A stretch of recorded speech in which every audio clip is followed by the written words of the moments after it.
안녕하세요. 부동산 빙하기. 집값 하락과 매물 쌓이는 요즘 부동산 상황을 진숙 스타일로 풀어드립니다. 여러분, 요즘 부동산 시장이 심상치 않다는 얘기 많이 들으셨죠? 서울은 물론이고 수도권까지 매물이 쌓이고 집값 하락 신호가 곳곳에서 포착되고 있어요.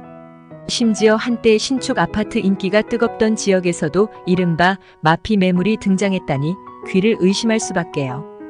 그런데 한편으로는 집값이 떨어지는 게 왜 문제지? 라는 생각도 들지 않나요? 서민 입장에서 보면 집값 하락은 오히려 기회일 수 있잖아요. 그런데 정부가 오피스텔 규제를 풀고 집값을 떠받치려는 것처럼 보이는 대목에서는 아쉬움도 느껴져요. 오늘은 요즘 부동산 시장 상황과 그 이면을 찬찬히 풀어볼게요. 올해 초만 해도 재건축 규제 완화나 일기 신도시 특별법 등으로 시장 분위기가 꽤 좋았어요. 부동산 살아나나? 싶었죠.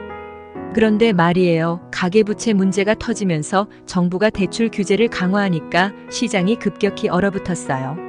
대출이 힘들어지니까 집을 사고 싶어도 못 사는 사람이 많아졌고요. 게다가 금리가 높아지면서 기존 대출 부담도 커졌죠. 거래가 줄고 사겠다는 사람도 줄다 보니 자연히 매물만 쌓이는 상황이 된 거예요. 얼죽신이라며 신축 아파트가 불패였던 시절, 다들 기억하시죠? 그런데 이젠 그 신축에도 마피 매물이 등장했어요. 광명 트리우스 아파트 분양가보다 1,000만 5천만 원 낮은 가격으로 나왔어요. 송도 신축 아파트 분양가 8억 6천만 원이었는데 7천만 원이나 빠진 매물도 있어요. 서울 한화 포레나 미아 내년 입주 예정인데 전용 82가 7천만 원 마피로 나왔어요.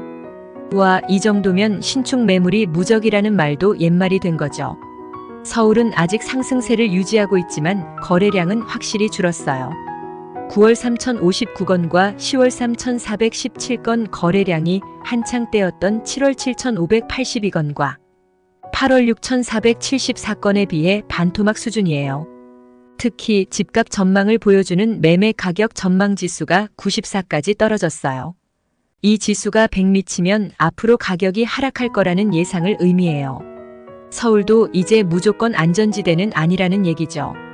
최근 정부가 오피스텔 관련 규제를 대폭 풀었어요. 전용 120이 넘는 오피스텔에도 바닥 난방을 허용했고 발코니 설치도 가능해졌죠. 주민 공동시설까지 허용되면서 사실상 아파트 같은 오피스텔 시대가 열렸어요. 이게 공급 확대를 유도하려는 의도라지만 한편으로는 집값을 떠받치려는 정책이라는 비판도 나와요. 왜냐하면 오피스텔 규제 완화가 결국 죽어요. 부동산 시장에 새로운 수요를 만들면서 가격 하락 압력을 완화시킬 가능성이 있기 때문이죠. 서민 입장에서 보면 집값 좀 더 내려가서 집 사기 쉬워지길 바랄 텐데요. 그런데도 정부가 이렇게 규제를 풀어가면서 집값을 떠받치는 모습은 다소 아쉬운 대목이에요. 내년 부동산 시장은 어떻게 될까요? 전문가들은 지역 간 양극화가 더 심해질 거라고 봐요.